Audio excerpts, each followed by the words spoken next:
All right, and we are live. So today, first of all, if you are joining in, make sure that you drop any questions that you have about budgeting here in the live chat. And I'm thinking that I'll jump into some different budgeting techniques and whatnot that I prepared for today. One of which is preparing for vacation, preparing for your summer vacation budget wise. So uh, I got this fake comment from someone, vacay or staycay. So I have a vacation coming up. How the heck do I budget for a trip so I'm not so overwhelmed? And this is what we go through whenever we're preparing for a vacation. So first of all, literally walk through every plan that you have with possible activities. Okay, I'm talking everything from uh, driving around, seeing different activities, or actually going to parks, national parks or Disney or whatever.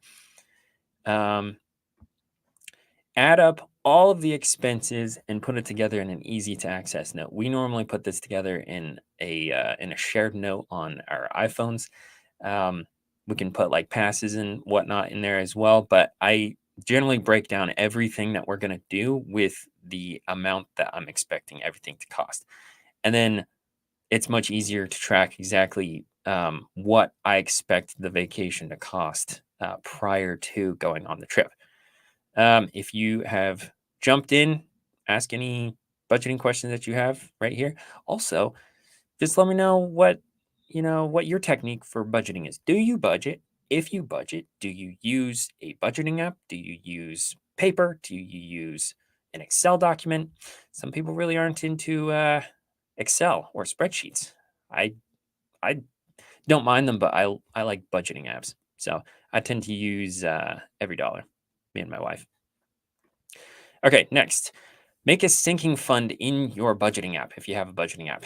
So I'm a huge fan of sinking funds. We have so many sinking funds, but our vacation sinking fund is one of my favorites because we're able to, like, after I go through all of the expected expenses that we have for an upcoming trip, then we can break down, okay, we've got 10 months to prepare for this vacation. Then we create a sinking fund in our budgeting app and break down exactly how much we need to save every month in order to make that happen. Then during vacation, make sure that you're actually tracking your expenses so that you can stay on budget because things pop up and you're probably going to realize that there's more expenses, or the expenses that you expected are higher than what you thought that they were going to be. So just make sure that you're tracking those expenses during the trip. Also, don't forget some fairly frequently forgotten things. Not all of them are frequently forgotten. Like lodging, you're probably not going to really forget that, but you might forget that there's going to be some fees involved, especially if you're doing like Airbnb. Airbnb is notorious for having like stupid high fees. So just make sure you go through the whole process of figuring out where you want to stay and what exactly it's going to cost um, before you go on your trip, because you want to make sure that you've got all those fees taken care of. For transportation, obviously, if you got like rental car cost, if you're going somewhere, if you're flying somewhere and you need a vehicle, um, I we've rented from rental car companies before, but I also really like Turo. We've done Turo before, and we've had a good experience with that. And that tends to be a little bit cheaper than normal rental car companies, and you can have them like drop off the vehicle at your hotel or at the airport. Expected mileage and gas. Um, Gas for sure is like, you just look up what the average fuel price is in the area that you're going to. Figure out exactly what you think your mileage is approximately going to be. And if you get that together, make sure that there isn't a mileage maximum from the rental car company or from Turo that's going to cause a problem. I know that Turo, I think, tends to be about 1,600 miles that you're able to drive without there being any fee on top of that.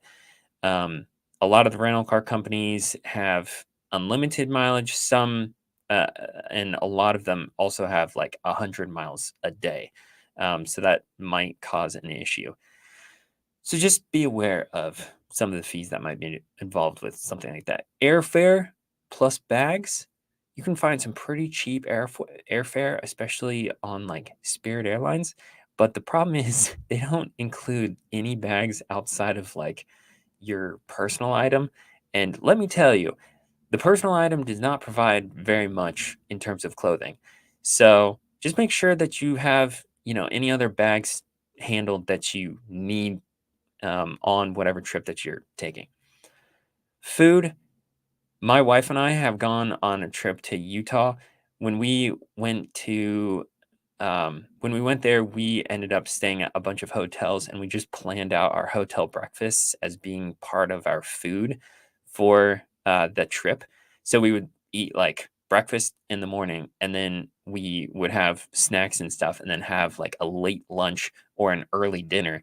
And we were pretty much able to keep our food to like $15 to $20 per day per person.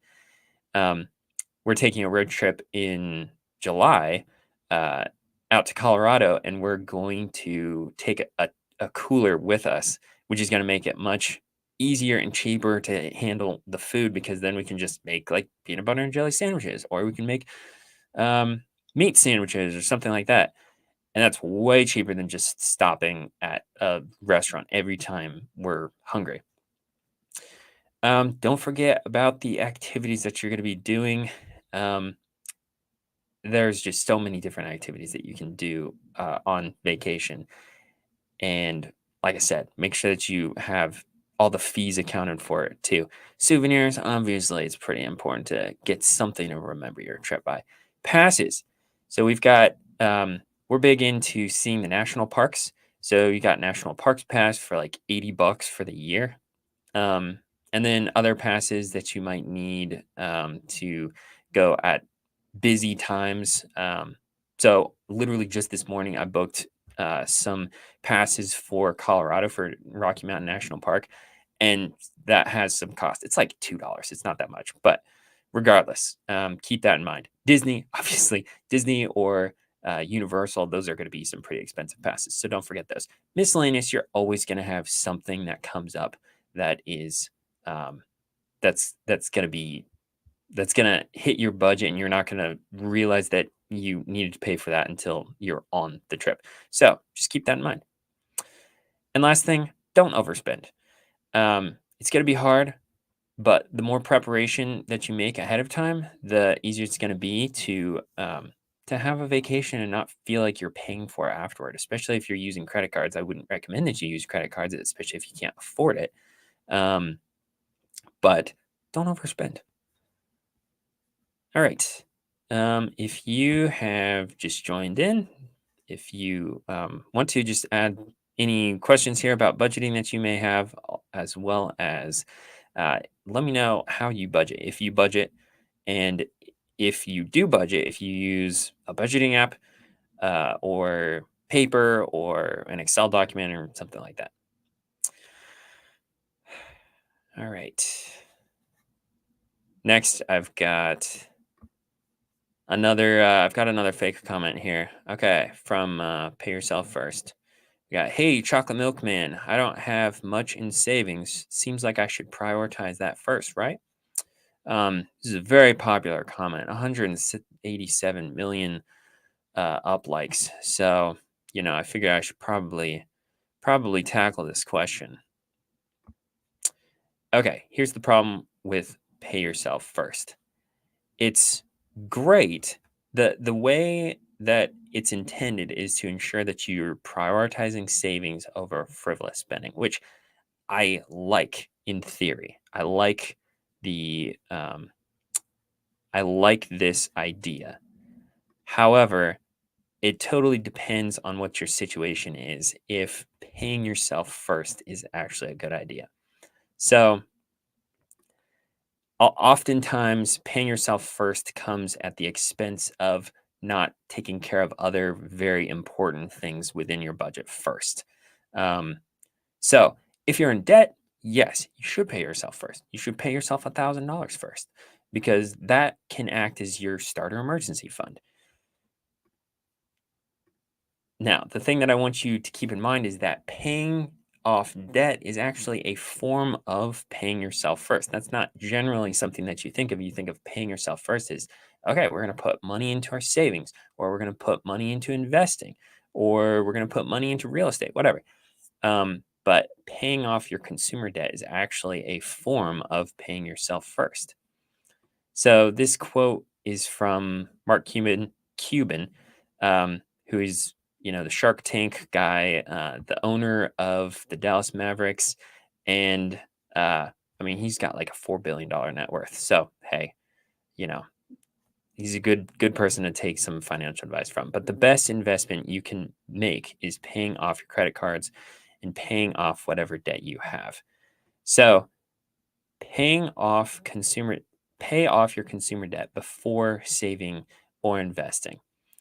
Um, According to Investopedia, the S&P 500 has actually had an average rate of return of about 10.26% since it started in 1957, which is awesome. But if you have debt, if you have consumer debt, especially if you have credit card debt, paying off your credit card debt is actually going to be a much better investment and a better way of paying yourself first, because it's a guaranteed rate of return. So, according to LendingTree, the average credit card interest rate in America today is 24.71% interest. And I mean, that can go anywhere from 18% all the way up to 32 or 35%. And this is the highest average credit card interest rate that LendingTree has seen since it began tracking this in 2019. So think about this: the average rate of return of the stock market is almost is a little over 10%. The average credit card interest rate is a little over 24%, almost 25%. We're talking a difference of about 15% interest when it comes to your credit cards versus investing, investing in the S&P 500. So it's like you can guarantee a 25% rate of return if you're paying off your credit cards. So paying yourself first is a good idea with the emergency fund, but then make sure that you pay yourself first by paying off your consumer debt. So that can be everything except for your house. Um, According to baby steps, that means saving up your emergency fund, paying off your consumer debt using the debt snowball, saving a full 3 to 6 month emergency fund, investing 15% into your retirement accounts. So 4, 5, and 6 happens simultaneously. Saving for kids' college, paying off your home early. Those three happen at the same time. And then living and giving generously. Okay. If you're jumping in, let me know if you have any budgeting questions and we can tackle those. Also, just let me know if you budget, and if you do budget, how you budget. Do you like to use paper? Do you like to use Excel? Do you like to use a budgeting app? I like Every Dollar a lot. I think it's very easy to use. Um, huge fan, huge fan. We've been using it for the last 7 years, and we haven't used anything else regularly outside of that. So, okay, one other thing that I have is talking about insurance. This is obviously something that you're going to have in your budget. Um, but one way to save some money every year on your budget is by requoting your insurance every year. Uh, I know a lot of people, including my parents growing up, I think, stayed with the same company just because that was what we were familiar with. Also, we had a family friend doing our insurance, um, which is fine, but it makes it kind of difficult to to to to move on to another company if you find something that's a little bit cheaper. Um, but find a broker, find an insurance broker. That's what we did when we got married, and I've been super happy with them.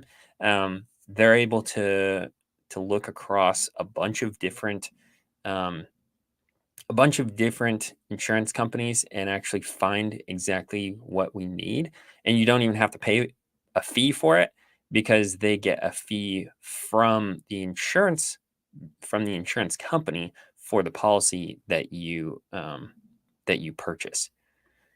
So some of the benefits is that they can actually review what you need and what you have and tell you in an unbiased way if they think that that's enough insurance for you in whatever category that is, home insurance, whatever.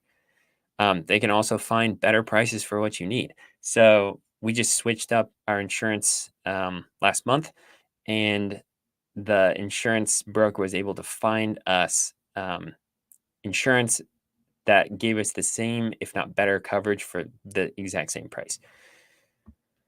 So, some things to consider: maybe getting a getting requoted in terms of your insurance for this year is home insurance. Obviously, is a big one. Um, Renter's insurance is similar for your dwelling. You want to make sure that you have renter's insurance, and a lot of landlords are going to require that anyways. Auto insurance policy. Those three, along with an umbrella policy, are great ones to see if you can get bundled.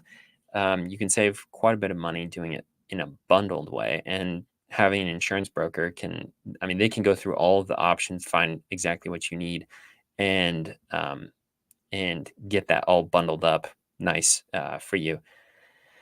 Also, business insurance. If you have a small business, this is a good idea, and you can get that requoted every year as well.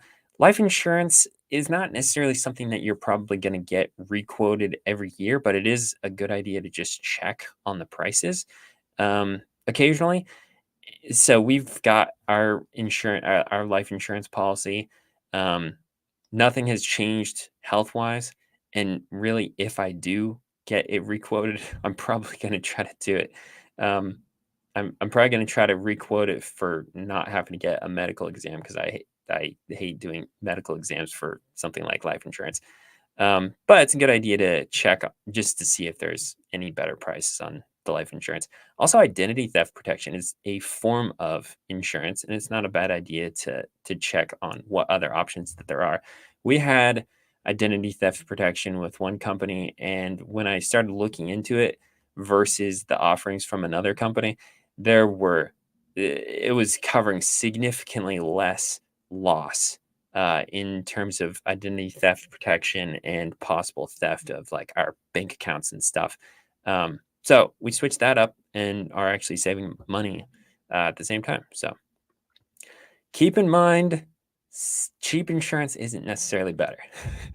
um, but also keep in mind that you don't want to get sold some insurance that you don't actually need. Um, so that's one of the reasons why an insurance broker is so great for helping you out to figure out exactly what you need. Keep in mind replacement cost value versus actual cost value. The so the replacement cost value is basically what it would cost to replace what you have today. So, like, if you purchased home insurance in, 2020, and that replacement cost value hasn't been updated uh, since then, and your house has appreciated significantly, then if you had a house fire or if a tornado came through, then you might, you might lose your house and not have enough money in the insurance policy to actually um, cover the replacement of the house. So replacement cost value is something that you want to make sure that you have so that you can replace exactly what you have today with today's building costs and everything. Actual cost value is something where you're probably going to miss out on everything that you have because it's covering what the house was worth back when you purchased the insurance policy.